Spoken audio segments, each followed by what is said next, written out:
Shalom amigos, ¿cómo están? Nuevamente con ustedes en esta semana terminando nuestro Sefer de Vayikrat, en el cual tenemos en la semana de hoy las últimas dos parashot que corresponden para cerrar este Humash, y traemos a partir del capítulo 25 la parashá Be'ar. Traducido al español, Be'ar significa el monte, hace referencia al Ar Sinai, donde recibió a Israel la Torah, ¿sí? Y vamos a tratar esta parashá del capítulo 25 hasta los primeros dos versículos del capítulo 26, ya el tercer versículo del capítulo 26, el tercer versículo del capítulo 26, y estaremos entrando a lo que sería la segunda parashá Bejukotai, en tus ordenanzas, en tus decretos, puede ser traducido, ¿ok? Y con esto estaríamos abarcando los últimos capítulos de este Humash, de este libro de Bereshit, Vayikra, y estaríamos pues dando concluido con este primer Humash en este programa. Bien, mis amigos, la parashá inicia de esta manera. El versículo 1 del capítulo 25 dice: y el Eterno habló a Moshe en el Ar Sinai, en el monte del Sinai, para decir: habla a los hijos de Israel y diles, cuando entren a la tierra que yo les entrego, la tierra guardará un Shabbat de cese por el Eterno. Durante 6 años sembrarás tu campo, y durante 6 años podarás tu viña y recogerás su cosecha. Pero en el 7º año habrá un cese total para la tierra, un Shabbat para Hashem. Bien, este es el concepto de Shemitah. ¿Okay? Dentro del proceso de revelación del Eterno hacia su pueblo, vemos que desde el libro de Bereshit inicia con el número 7 días de la creación, 7 días de la semana, un periodo de tiempo en el cual Israel tenía la obligación de cesar de su labor cada 7º día. Dentro de esta circunstancia también, pues entre Pesach y Shavuot, tenemos el conteo de 7 semanas completas, conocido como la Sefirat del Omer, el conteo del Omer, ¿verdad? Y dentro de esta circunstancia, pues nos viene a traer esta simbología del número 7. 7 años. La tierra deberá al 7º año, después de haber trabajado la tierra 6 años, entonces en el 7º año la tierra debería de guardar reposo, ¿sí? Eso es lo que se conoce con el concepto de Shemitah. Shemitah significa cese, ¿sí? Es donde prácticamente lo que se requiere y se exige del pueblo de Israel es que una vez conquistada la tierra y fuera repartida, como se hizo en los tiempos de Yehoshua ben Nun, en el cual Israel recibió en heredad la tierra prometida de acuerdo al número de las tribus y de acuerdo a sus casas paternas. De esta forma, todo Israel tenía una parte, una heredad dentro de esta tierra sagrada, ¿ok? Consecuentemente, toda la actividad que se generó a expensas de esta situación era una actividad agrícola. Dependía el pueblo de Israel de toda la actividad agrícola para desarrollar toda su actividad económica, ¿ok? Entonces, una vez dado esta situación y haber estado ya el pueblo habiendo adquirido su patrimonio, su heredad, entonces se exigía que se trabajara durante 6 años, y al 7º año tendría que cesar, tenía que no permitir que la tierra se trabajara durante el 7º año. Esto viene a traer como a colación que muchos interpretan de que esta es una situación de que tal vez se vendría a proponer con el objetivo de que la tierra descansara, tomara fuerzas, y de esta manera tomarlo como una técnica agrícola donde la tierra pudiera retomar toda su fuerza para volver a iniciar otro ciclo o otro periodo de trabajo. Más sin embargo, estos son ciclos muy largos, porque 6 años entendemos de que no es lo que generalmente en la agricultura se estima para tratar de hacer este tipo de cuidado sobre la tierra. Los agricultores generalmente, cuando hacen este tipo de intercalar cosechas, dividiendo en secciones su tierra, y de esta forma pues dejando descansar parte de ella para poderla volver a trabajar, esas son circunstancias que no tienen que confundirse con respecto a esta misbah, ¿ok? ¿Cuál es el objetivo y el propósito realmente de esta misma? Aquí dice que es un cese total para el Eterno, no para la tierra. La tierra es sagrada por sí. Es una de las cosas que podemos observar al estudiar y entrar en lo que es el chat de nuestra parasha.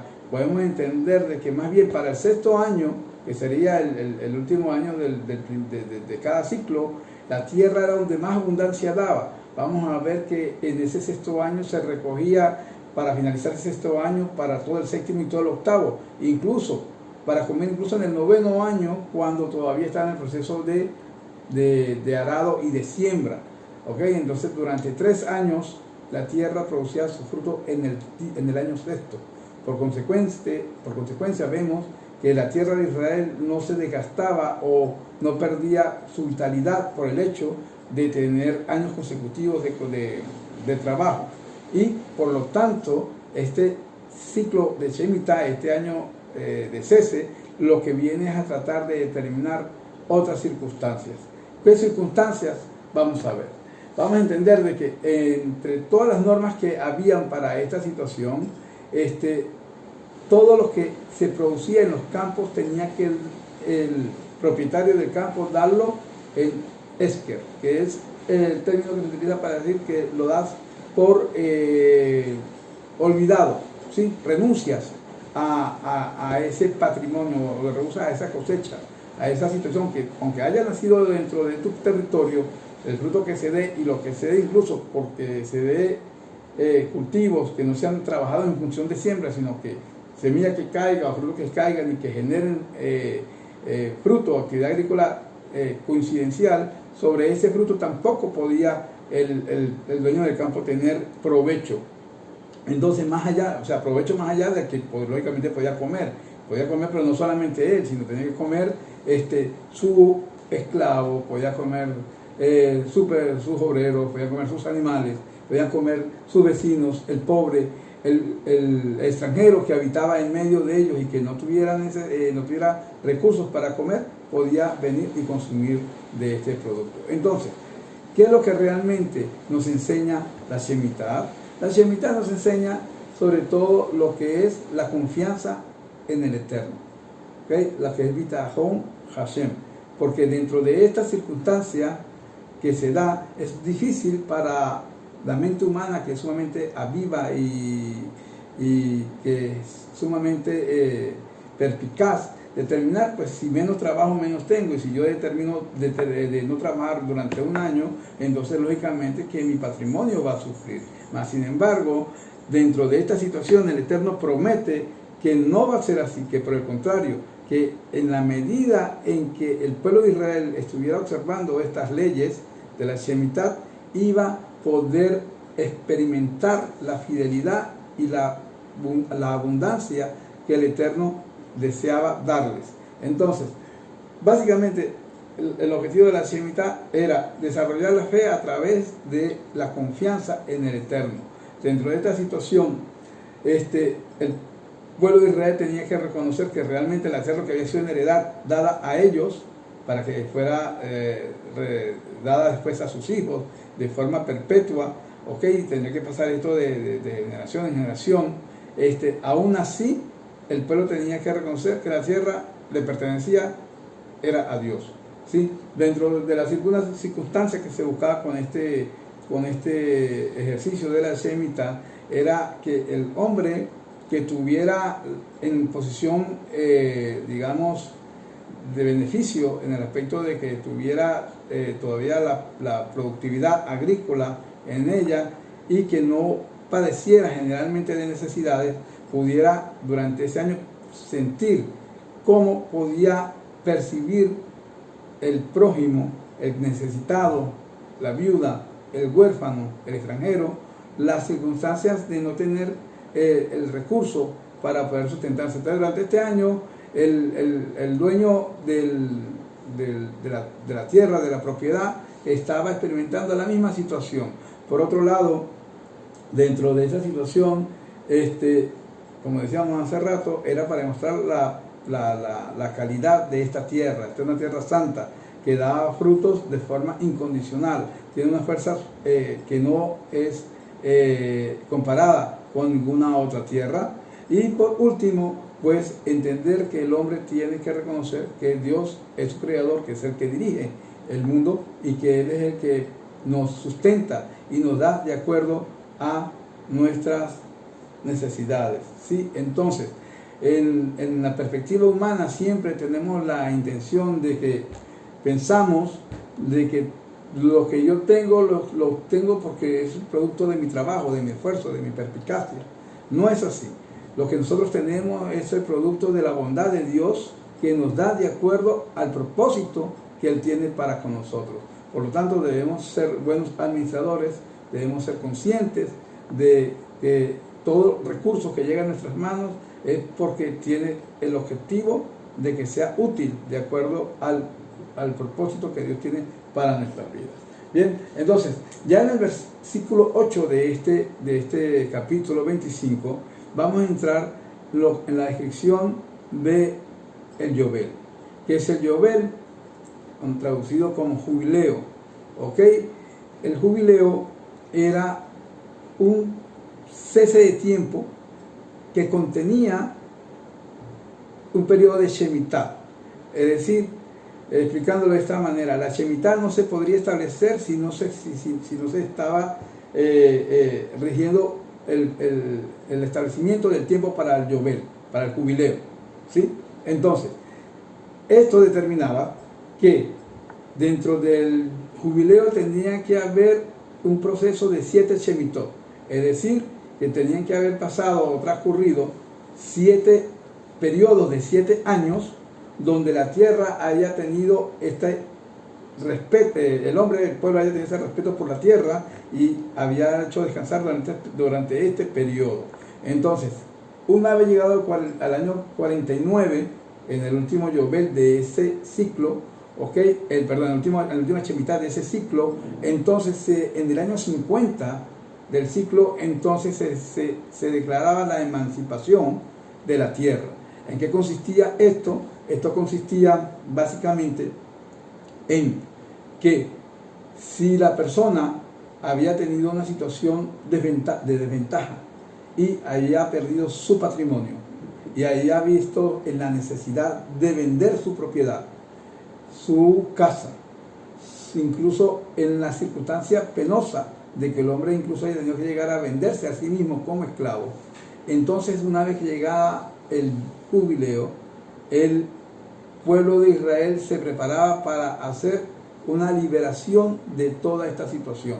Y el hombre recuperaba entonces su patrimonio, recuperaba su libertad para los que habían sido vendidos como esclavos, y dentro de esta situación todo Israel volvía como al inicio. Es decir, cada quien tendría la posibilidad de pisar la tierra que fue dada a sus padres. Digo a sus padres porque esto así como se repartió en la tierra que entre las familias, las casas paternas, que se hizo la repartición de la tierra en los tiempos de Josué ben Nun.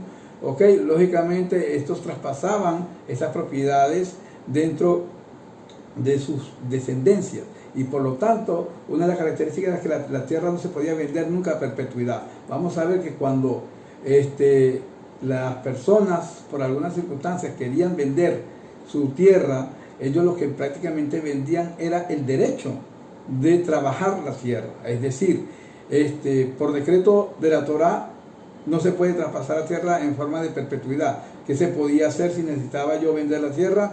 Pues la daba a quien me la quisiera adquirir para que la trabajara, y el valor de esta tierra se iba a tomar en cuenta en relación a los años en que esta persona que compra el derecho tiene la posibilidad de trabajarla. Entonces, si la venta está hecha cuando el Yobel apenas está iniciando, entonces la tierra tiene un valor superior que si la venta se hiciera cuando el periodo del tiempo del Yobel va en el medio o está en su periodo de finalización. Es decir, que lo que se vende prácticamente es las cantidades de cosechas o las potenciales cantidades de cosechas que la persona podría producir dentro de esa tierra, dentro de esa propiedad. Entonces, No solamente esto sucedía con respecto a la liberación de la tierra, sino también a la liberación, es decir, la toma otra vez de la libertad del hombre, del individuo, como vamos a ver más adelante. ¿Sí? Entonces, en los jubileos, el hombre retomaba lo que no había podido redimir. Una vez que el hombre vendía su tierra, a partir del segundo año de haberla vendido, él podía redimirla. Es decir, llegaba a un acuerdo con un familiar que tuviera los medios para recuperar la tierra, o si él disponía, había conseguido los recursos para poder liberar la tierra, hablaba con la persona que se la había adquirido, una vez que la persona por lo menos haya trabajado 2 años la tierra, y tendría que pagarle la diferencia de las cosechas que faltarían de acuerdo al contrato de venta, de acuerdo al yovel establecido, a la fecha del yovel establecido. Entonces siempre tendría la posibilidad de recuperar su patrimonio, bien sea a través de él o a través de un familiar que sirviera como redentor. Ahora, si esto no sucedía, entonces al año de yovel, esto llegaba a mí sin tener que desembolsillar absolutamente nada. La situación con las personas que eran vendidas, se habían necesidad de ser vendidos como esclavos, sucedía igual.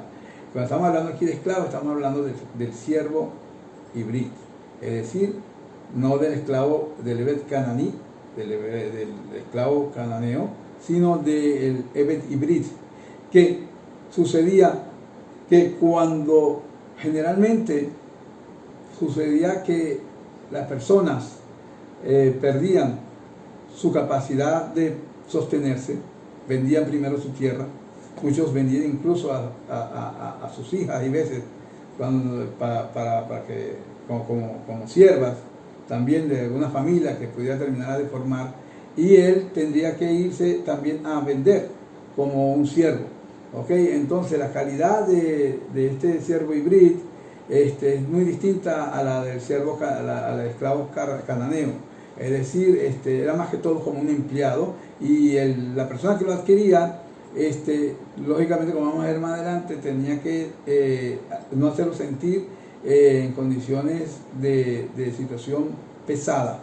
Se hacía cargo de él, se hacía cargo de sus hijos si era necesario. Ahora, ¿cómo llegaba el hombre a esta situación de perder su patrimonio si todos recibieron una heredad? ¿En qué consistía el hecho de que de repente, a cabo de unos años, personas perdían y tenían la necesidad incluso de llegar a esta situación de venderse, incluso como esclavos? Muchos dicen, nuestros comentaristas dicen que esta era la consecuencia de no respetar la Shemitah. Cuando la persona decía, no, el cultivo, de verdad que en la Shemitah yo debo dejarlo para los pobres, que yo puedo también agarrar un poco y tomar y almacenar, y voy y la vendo. Total, es mi tierra. Entonces, dentro de ese pensamiento lógico, del ser humano, que omitía la obligación de cumplir con el año de la Shemitah, nuestros sabios enseñan que a través de esto él venía a empobrecerse.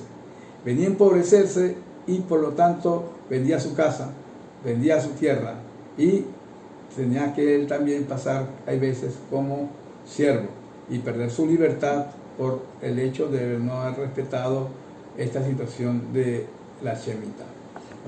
Más adelante vamos a ver que dentro de esta situación de la Shemitah y del Yovel, en el verso 14 nos viene a traer una advertencia a la Torah con respecto a cómo se establece estas transacciones en cuando la persona vendía su patrimonio a un tercero, ¿no? Y aquí dice este verso 14, cuando ustedes vendan una mercancía, que habla de mercancía, pero lógicamente esto viene en relación a un principio sobre el cual el pueblo de Israel tendría que respetar estos principios para cualquier transacción. Aquí no lo está hablando en forma directamente como de bienes raíces, sino que incluso estamos hablando de situaciones de mercancía, metaltelim, como se establece dentro del hebreo. Entonces vemos que cuando la Torá nos demanda aquí que cuando vendamos una mercancía a nuestro prójimo o compremos de la mano de nuestro prójimo, no se estafen uno a otro. Según el número de años del Yubel, comprarás de tu prójimo, y según el número de años de cosechas, él te deberá vender. Según el mayor número de años, aumentarás su compra, y según el menor número de años, reducirá su compra. Entonces, dentro de esta situación, en principio comercial que la Torá exige, esto lo establece aquí para el Yubel, viene en consonancia con, como decíamos, tratando de hilvanar el por qué los temas de la Torá vienen están puestos dentro de un tema pasa al otro, porque tienen siempre una consonancia con el tema que viene tratando. Entonces, dentro de esta situación, la Torá viene aquí a enseñarnos sobre las leyes de la Oná. La Oná es el hecho de no tomar o no hacer fraude a nuestro prójimo. ¿Sí? Esto, dentro de estas leyes se establece incluso valores establecidos por el Rosario, donde dicen que la Torá se establece que el hombre no puede hacer usura de su prójimo, es decir, no puede vender una mercancía por un valor agregado. Hasta un sexto se considera que es normal, ya después de un sexto del valor de un producto que esté vendido por encima de su valor o por debajo de su valor, la persona, bien sea que compre o que venda, tiene que reintegrar esa diferencia. Hasta un sexto se permite. Ya cuando llega a un quinto de su valor, es decir, un 20%, entonces existe el alegato, desde el punto de vista de la jurisprudencia, de anular la transacción. La transacción se cancela, se hace no válida, y hay que regresar y cada quien pues a devolver el convenio que habían hecho de comercial. Y dentro de esta situación son leyes que se establecen para guardar cómo debemos manejarnos con nuestros prójimos. ¿Okay? Vamos a ver que entonces más adelante, dentro de toda esta situación, viene el Eterno a hablar sobre lo que sería la garantía que Él establece para nuestro pueblo cuando nosotros cumplimos con nuestro compromiso, cuando cumplimos nuestros mandamientos, nuestras obligaciones. En el versículo 18 y 19 dice así: cumplirán mis estatutos y guardarán mis leyes, y lo llevarán a cabo, y habitarán en seguridad sobre la tierra. La tierra rendirá su fruto, y comerán con provecho, y habitarán con seguridad sobre ella. Entonces, Dios nos está diciendo aquí, el Eterno, de que Él nos garantiza, ¿ok?, de que la tierra, por una parte, el hecho de que no la vayamos a trabajar, la tierra no va a dejar de dar su fruto, ¿sí? Solamente que no podemos tomar provecho comercial de él. ¿Ok? Segundo, que podremos comer con provecho, es decir, que el alimento no va a perder calidad, es decir, lo que vamos a consumir durante ese proceso tener la capacidad alimenticia suficiente para saciarnos y alimentarnos. Tercero, muy importante, habitar en seguridad en la tierra.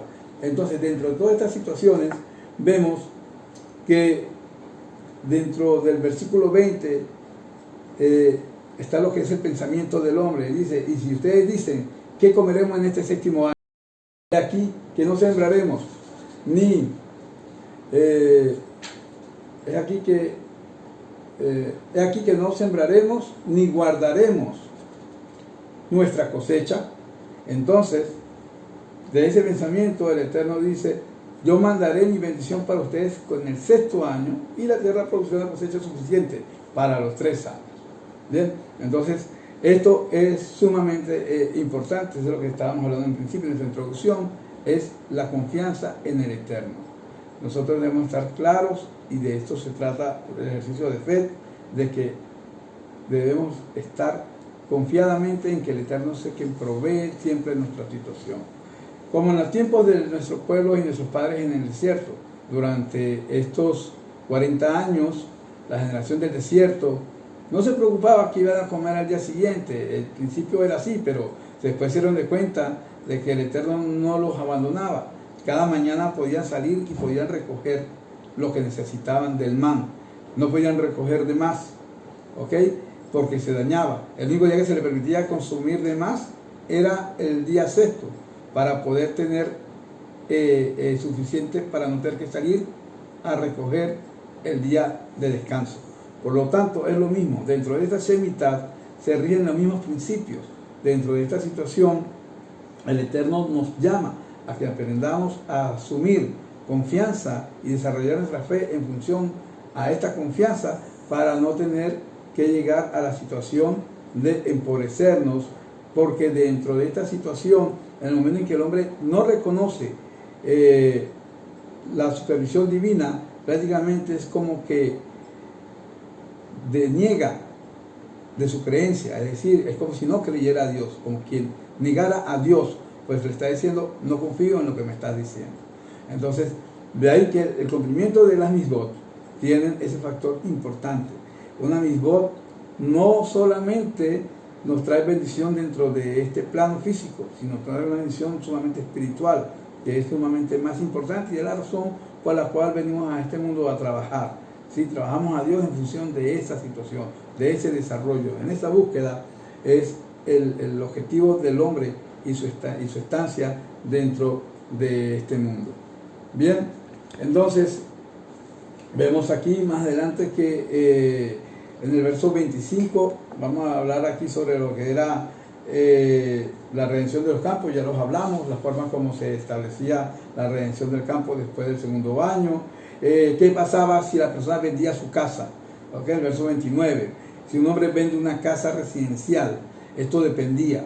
¿Okay? Si el hombre vendía su casa y la casa estaba en una ciudad amurallada, para los tiempos, una ciudad amurallada para los tiempos en que Josué Ben-Nun conquistó la tierra, ¿okay? Entonces esa ciudad amurallada daba un estatus a la casa ajena como al estatus del campo, es decir, la persona vendía la casa y tenía solamente hasta el primer año, un año después de haberla vendida, perdía el derecho de redimirla, de volverla a adquirir.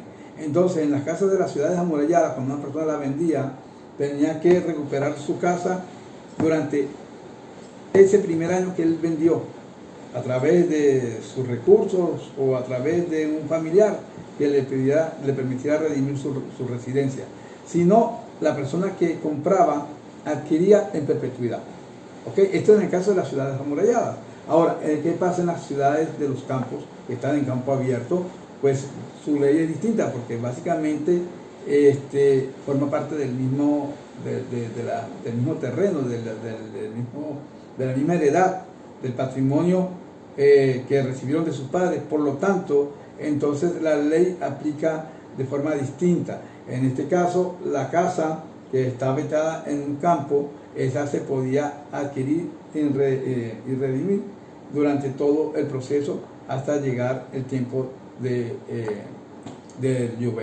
jubileo. Es decir, si no pasaba el tiempo y no la podía redimir, ella venía igualmente que con el campo, pues venía a ser reintegrada a su dueño. ¿Okay? Entonces, esas son circunstancias que estamos acá, y dentro de esta situación de casas y terrenos, los levitas, aquí el verso 32 trae un caso especial. Los levitas, sus casas tenían características diferentes, igual que sus terrenos.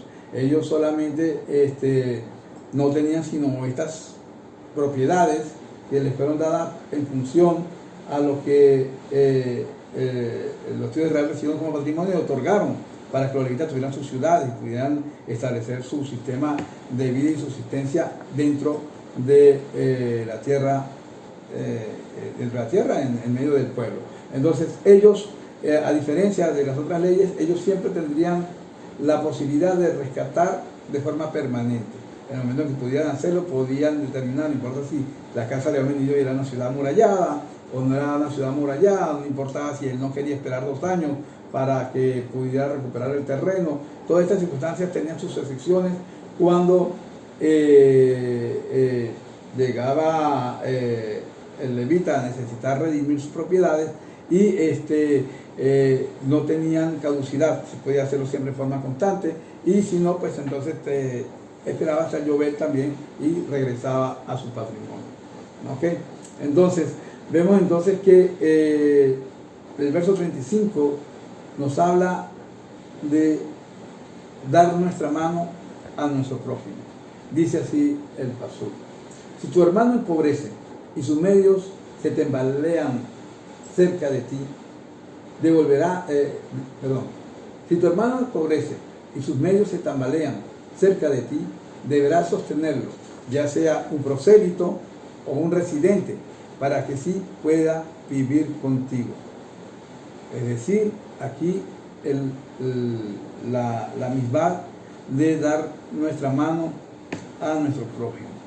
Está diciendo para que viva contigo, es decir, es una persona que está cerca de ti y que tenía un sistema de vida y en algún momento la persona empobrece, se ve que flaquea y dentro de esta situación estamos obligados a tender una mano, ¿sí? No tenemos que dejar que empobrezca a tal punto hasta que tengas que llegar a vivir y depender de la limosna, de la sedacá. ¿Por qué? Porque básicamente tenemos que ser conscientes y sensibles de que si no tomamos parte a la hora de que vemos a nuestro prójimo padeciendo una situación, entonces más adelante esto se nos puede devolver a nosotros y podemos ser nosotros los que estemos del otro lado de la balanza, por no tener sensibilidad con la necesidad de mi hermano. ¿Sí? Entonces, no hay que esperar y no solamente no, cuando necesite pues le daré sedacá, le daré una limosna para sostenerlo. No, la Torá te dice aquí, antes de llegar a eso, sosténlo, ayúdalo, ¿verdad? Es decir, préstale sin intereses. Por eso más adelante vemos el versículo siguiente que habla de que cuando prestes a tu prójimo, va prohibido tomar intereses sobre esa situación. Entonces, esto viene en consonancia con lo anterior. Estamos hablando de que en el momento en que está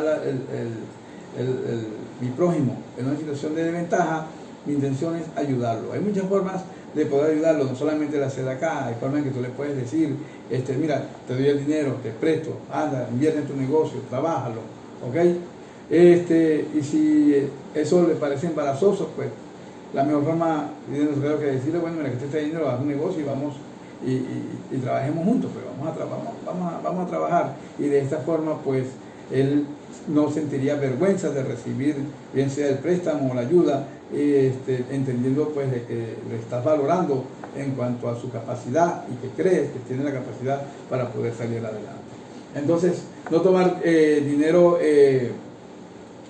con usura, ¿ok? Y no tomar, intereses, tomar intereses. Es una situación que no se debe establecer. Y en el verso 39 vemos entonces a la situación del siervo híbrido, donde dice que si el hermano empobrece contigo y es vendido a ti, no lo harás trabajar con trabajo de esclavos. Como empleado residente será contigo, y hasta el año del yubel trabajará contigo. Entonces hará de contigo él y sus hijos con él, y retornará a su familia, y al patrimonio de sus ancestros retornará, pues ellos son siervos míos. Entonces, estas son las leyes que coincidían o regían para el siervo hebreo. ¿Okay? Dice que él solamente podría estar hasta el yobel. El yobel era también redención para él, no solamente para su patrimonio, sino también para él. Entonces, básicamente la ley del siervo hebreo es que el siervo se vendía por un periodo de 6 años. ¿Okay? Y después de ese periodo la persona salía. Ahora, si él se vendía y el yobel, faltaban 2 años para llegar al yobel o 3 años, no tenía que trabajar los 6 años, salía con el yobel. ¿Okay? Sucedía también del siervo que quería permanecer en perpetuidad con el amo. Le iba bien con el amo lo valoraba, sentía que era un apoyo para él, se preocupaba por él, por su familia, porque vemos que cuando adquirías un esclavo, te hacías cargo de toda su situación, ¿okay? No podías darle de comer una comida distinta a la que tú comías, no podías tratarlo como si fuera un siervo cananí, no podías dejarlo, no podías agredirlo, tenías que tratarlo con mucho respeto. Y dentro de esta situación vemos que aquí dice que cuando él salía con sus hijos, es decir, que su familia era sostenida por quien lo adquiría, por su amo. Entonces, dentro de esta situación, muchas veces el siervo decía que él quería mantenerse en perpetuidad con su amo, ¿ok? Y se negaba a salir después del 6.º año de trabajo. Entonces, esto era así, mas sin embargo, una vez que llegaba Yobel, ahí terminaba. Él tenía que ir y atender la responsabilidad de hacerse cargo del patrimonio familiar, ¿okay? Ya que lo tenía para poderlas recuperar. Entonces, viene aquí a traernos aquí el tema de los esclavos cananí. Es decir, si necesitas esclavos, se pueden trabajar con esclavos no hebreos, esclavos cananeos, ¿okay? Se podían tomar en situación de pertenencia, con quien compró un inmueble, como que compró una situación, incluso los esclavos en la medida que llegan a perpetuidad, los esclavos cananeos, y ellos, incluso una vez que la persona fallecía, los hijos lo heredaban. Era una situación básicamente tasada así dentro de lo que la Torah establece, ¿no? Más adelante vamos entonces a entender de que el capítulo 26 cierra con esta situación del Yobel, y entra el capítulo 26 a hablar sobre la situación de la idolatría. Dice: no harán ídolos para ustedes y no erigirán una estatua o una estela para ustedes, y en su tierra no podrán piedras de recubrimiento. Y no podrán prosternarse sobre ella, pues yo soy el Eterno, su Elohim, y guardarán mis Shabbatot y reverenciarán mi santuario, yo soy el Eterno. Entonces, esta situación es donde dice: los he traído a esta tierra, la tierra que le prometía a Abraham, a Isaac y a Jacob, pero la idea es que se guarden de no hacer como la costumbre de estos pueblos y que me sirvan. Dentro de esta situación, si ustedes son fieles conmigo, entonces yo seré fieles con ustedes. Entonces, aquí la advertencia de la idolatría, porque la idolatría trae también ruina, trae pobreza. Dentro de esta situación, entonces cierra esta parashá de Be'ar, y entonces entramos en lo que el tiempo nos quepa, nos permita hablar sobre la parashá Bejugotai, que como dijimos, comprende ya el versículo 3 del capítulo 26 hasta el final del Jumás, hasta el final de este libro, y viene a hablar de mis decretos. Eso es lo que traduce: en mis decretos, la palabra Bejugotai. ¿Ok? Dice: si andan en mis decretos y preservan mis mandamientos y lo llevan a cabo, entonces yo proveeré sus lluvias en su tiempo, y la tierra rendirá su producto, y el árbol del campo rendirá su fruto, y la trilla durará hasta la vendimia para ustedes, y la vendimia durará hasta la siembra, y comerán su pan con provecho. ¿Okay? Dentro de lo que nuestros sabios han establecido, cuando nos acercamos a esta parashá, dicen que aquí, a pesar de que el contenido central de esta porción es una tojejá, una reprimenda que el Eterno hace a través de Moshe para con el pueblo, haciendo una advertencia a mantenerse fiel en función de que de esa fidelidad, de ese cumplimiento, ese apego a los mandamientos, estaríamos recibiendo las bendiciones. Y después, más adelante, empieza a hablar sobre las maldiciones, ¿sí? Entonces, dentro de esta situación, pareciera que la parashá abarca en forma más específica, en más detalle, sobre las maldiciones, es decir, las consecuencias o el castigo, como lo queremos determinar, y vamos a estar observando dentro del chat de esta parashá, y que cuando habla de las bendiciones lo hace en forma reducida. Mas sin embargo, nuestros sabios dicen de que en esta parashot, las bendiciones que encontramos en ella, están incluidas todas las bendiciones, no solamente desde el punto física, sino desde el punto de vista espiritual, ¿sí? Entonces, lamentablemente no tenemos cómo hacer un bosquejo de los versículos en la forma como en su gramática están escritos y lo que insinúan en profundidad con respecto a todo esto, del contenido de estas bendiciones. Más sin embargo, es lo que vamos a estar observando dentro de este contexto. ¿Okay? Entonces, lo primero es que Él hará proveer sus lluvias, proveerá nuestras lluvias en su tiempo. ¿Okay? Las lluvias son la vida para el mundo. ¿Okay? El hombre no pudiera existir si no hubiera lluvia, pero depende de ella para generar toda la actividad energética dentro del consumo humano. Por lo tanto, esa es una situación primaria, importante dentro de estas palabras. Es decir, la lluvia en su tiempo. ¿Okay? Fuera del tiempo no es bendición, sería maldición, porque entonces estropearía la agricultura, dañaría las cosechas, y es por eso que la lluvia es necesaria y es tomada como bendición cuando llega dentro del tiempo. ¿Okay?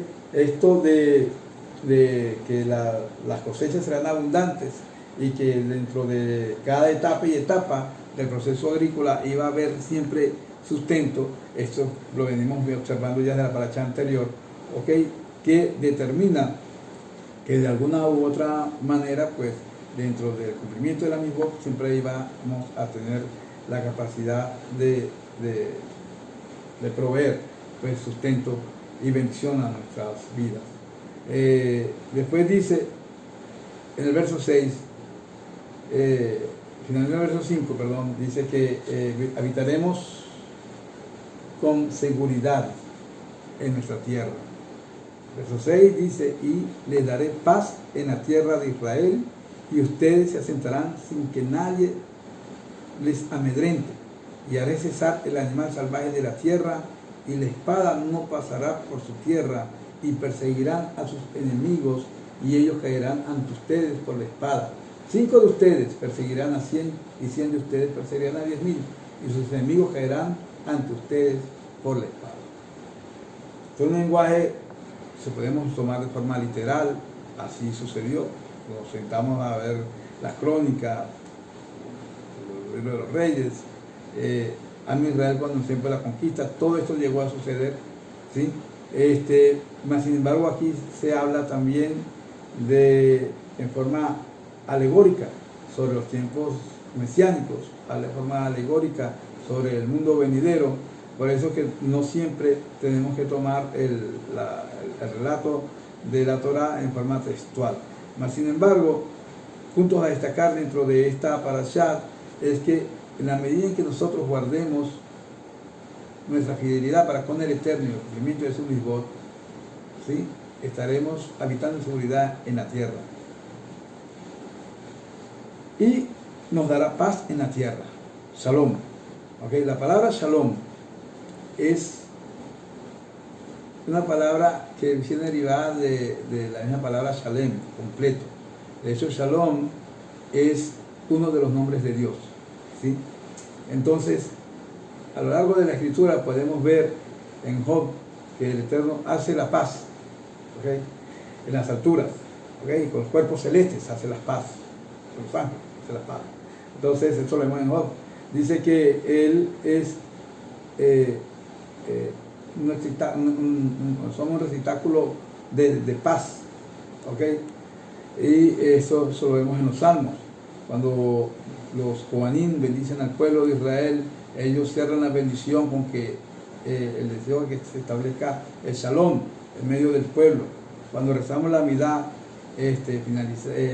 finalizamos la midá con el deseo del shalom, la solicitud de la paz en medio de nosotros, ¿verdad? Entonces, Dios incluso, eso lo vamos a ver en el libro de Bemidbar, Números, incluso está dispuesto a borrar su nombre dentro de un pergamino a cambio de paz. Esto lo vemos en el caso de la mujer que es llevada por cuestiones de celo a tomar de las aguas amargas, ¿ok?, por haber no cumplido la advertencia de su esposo de no encerrarse con una persona que veía que las intenciones no eran de todo correctas, y que no aceptando esta advertencia, pues era tomada en flagrante en que no se sabía si había hecho algo malo o no, pero una forma de traer paz al matrimonio era esa, llevar a tomar las aguas amargas, y dentro de ese proceso había que borrar el nombre de esa gente dentro del pergamino y establecer pues todo el ritual que se hacía para esa situación. Hasta ese punto el Eterno estaba dispuesto en función de establecer la paz en medio del hombre, en medio de su pueblo. Entonces, el vivir en paz es una de las circunstancias más elementales para cualquier sociedad. No se puede disfrutar de nada en este mundo si no hay tranquilidad, ni en los países, ni en las familias, en los hogares, matrimonios. Si no hay paz, no hay nada. Puede haber abundancia de muchas cosas, pero si no hay paz, todo lo que podamos obtener nos sabe a poco, no se disfruta. Entonces, básicamente, esta gran bendición de tener y proveer paz, que el Eterno nos hace llegar aquí en esta paracha en función de mantenernos fieles en nuestro pacto, entonces es lo que traería la situación deseada una vez que llegue la gran redención, la Geulá final.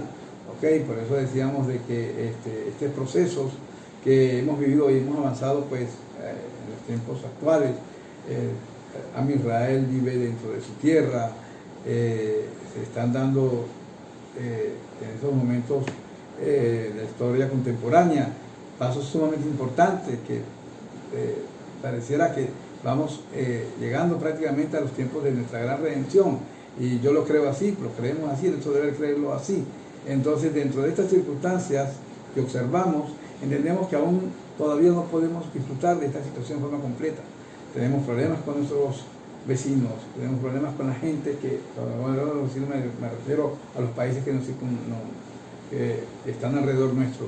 Tenemos problemas con los palestinos, terroristas, circunstancias que vienen y que no nos permiten pues vivir en la situación que estamos llamados a vivir. Entonces, la forma de corregir esto y de rectificar esto y de procurar la redención final es esa: buscar cumplir los preceptos de la Torah de manera de que entonces podamos atraer la redención final. Entonces, para terminar de bosquejar acá, dice que la tierra sería librada de los animales salvajes. Esto más que todo en función de que en los tiempos de la conquista el pueblo israelí no podía, aunque militarmente pudiera haberlo logrado, es decir, echar a las 5 naciones que habitaban en esta tierra antes que nosotros de una forma más inmediata. Fue un proceso que llevó tiempo, porque una de las cosas que se quería prever era que la tierra no estuviera tan desolada, que los animales salvajes hicieran habitar en peligro en medio de la tierra. ¿Okay? La espada, en función de que la espada representa pues también la escritura, ¿verdad? Dentro de esta situación no siempre estamos hablando de circunstancias de guerra. Son temas que son sumamente alegóricos dentro de esta parasha, y que pues lamentablemente no vamos a tener el tiempo para poder cerrarla. Mas, sin embargo, yo les animo a que puedan apartar tiempo en este Shabbat y que puedan entrar dentro de los versículos que no hemos podido atender hoy, y que puedan entonces tener una perspectiva de cómo el Eterno no viene a castigarnos por el simple hecho de que es una medida que es necesaria en función de que nos lo merecemos y ya, sino que es una medida que busca, más que todo, es con esta tovejá, una medida que determina que las consecuencias de nuestras acciones son necesarias, que sean atendidas, así como el padre que educa a su hijo, como el padre que forma un hogar, que tiene pues que tomar medidas para que pueda este hogar funcionar. De la misma manera, nuestro Padre Celestial, Él necesita pues asumir circunstancias y hacernos pasar por situaciones para que a través del sufrimiento muchas veces nosotros podamos expiar nuestras culpas y podamos purificar nuestras almas, y entonces podamos acercarnos confiadamente a Él y podamos entonces que desarrollar nuestra confianza en Él y fortalecer nuestra emuná, nuestra fe en la Torá y en sus decretos. Bien, mis amados, yo hasta aquí me permitió pues el Eterno concluir en este libro de Sefer Vayikrat, Levíticos. Les animo pues a que compartan, si les ha sido de bendición, con sus amigos, sus familiares. Suscríbanse y de esta manera pues podremos seguir recibiendo semanalmente las parashot que completarán el próximo ciclo anual. Entonces yo les invito para la próxima semana empezar a tomar pues el libro de Bemidbar, números, y no dejen de seguirnos, ¿ok? Desde aquí de la ciudad de Netanya, que tengan un Shabbat Shalom.